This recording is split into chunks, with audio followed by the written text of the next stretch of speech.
Do you ever wonder if homeschool is a good choice for you? Comment below with your questions, concerns, or ask about setting up a time to discuss how to start your homeschool journey. Right.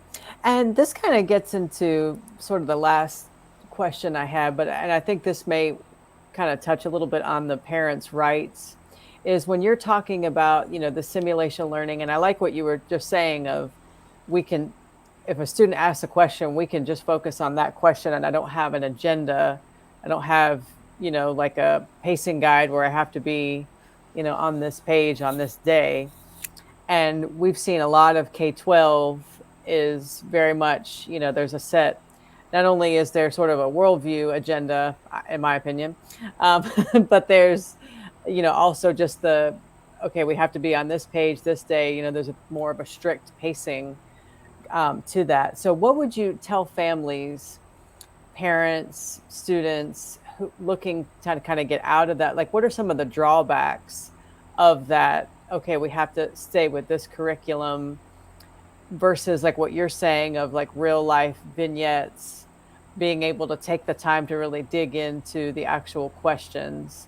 And there is more of that probably in the post-secondary environment, but in the K-12, like I said, that's very much more controlled. The federal Hmm. Department of Education. Hmm. There's been calls to abolish the federal Department of Education.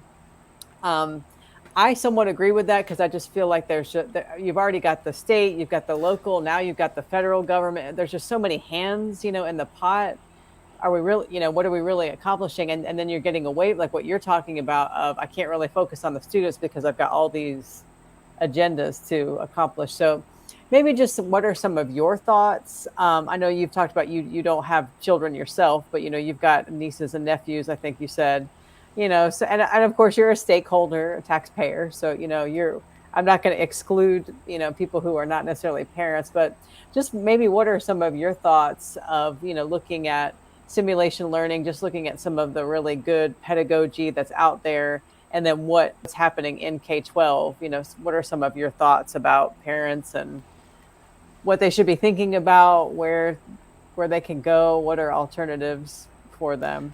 Right, and it comes from my maybe limited understanding and viewpoint of different modes of homeschooling and whatnot. But I mean, within that, along with what I'm saying, I think the learners of this age, there's actually a book out there. It preceded the comment I made before. There's a book out there called Glow Kids. It's very interesting. Yes, Yeah, yes, Dr. It's a Greek Kamarakis or Cardos. yeah, Yes. something like that. Yeah. But Glow Kids, and I picked that book up immediately. Came out pretty close to when I started teaching, but it was more about the negative sides of things and extreme sides of getting addicted to Yeah. screens, which is useful. But it was the basis of thinking about some other things. Technology and simulation itself, just simulation, without necessarily making it a computer simulation, it adds variety, and I think it's fun. I think when students, really at any age, if you challenge them with critical thinking questions about it, paradoxes, is have them start understanding that there's not always a perfect solution to everything.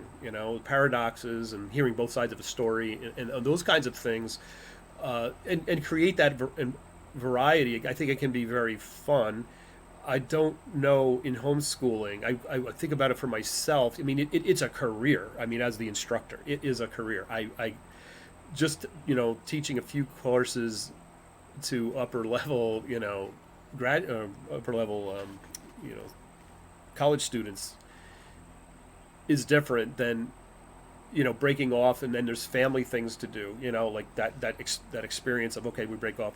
So you've talked to me about the idea of co-ops. Quite often you work within co-ops, and Hmm. then above that, what I've seen, like if you look at it as an industry, I'm a business person, so if you look at it as an industry or scientifically, like an energy ecosystem and whatnot. Another thing that I learned from you, is talking to you, is that parents are very involved in homeschooling while they're homeschooling, but do they carry the torch for it? Afterwards, once their children go Hmm. out, your child student goes off in there. And I think you have to look at these as defining homeschool, defining homeschooling, and how sophisticated it could ever get, and how much help any one person that's helping their children learn reaches out for. So I always take into effect that this is that psychology, you know, gamut is to look at the range of this. Is that I think some parents, the relationships are different, and that's what's really good about homeschooling.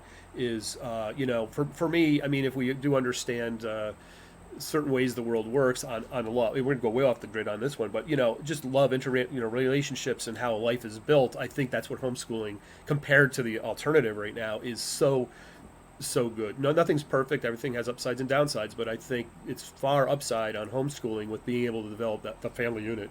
It sounds technical or clinical or whatever, but no, building the family, working through challenges and disagreements and everything else. See, I think I can, even my imagination, without having done it or without having children, I can just imagine, it's trying to your double balance. I mean, it's twice as much work for a parent instructor that way, because you might have a challenge at the educational level that you have to come through because something else happened that day. You've got to resolve that before there's another family thing going on.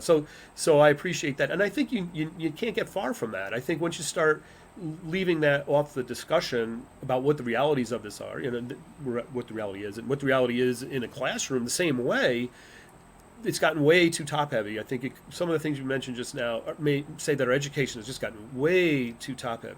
Lots of theory. I've been in lots of discussions in rooms and whatever about theory. It's fun. It's fun to sit around and talk about education. But you can't go too far without making it hit the ground and say, here's this particular day in a particular time slot, homeschooling or otherwise, I have to, it would be nice to have something happen here. I don't have to go back over this again. I mean, that would probably be my problem as a parent, would be, if they're not getting it, is never leave that topic. And they'll be just please, I don't want to hear about this anymore. So there's a lot of skills in homeschooling.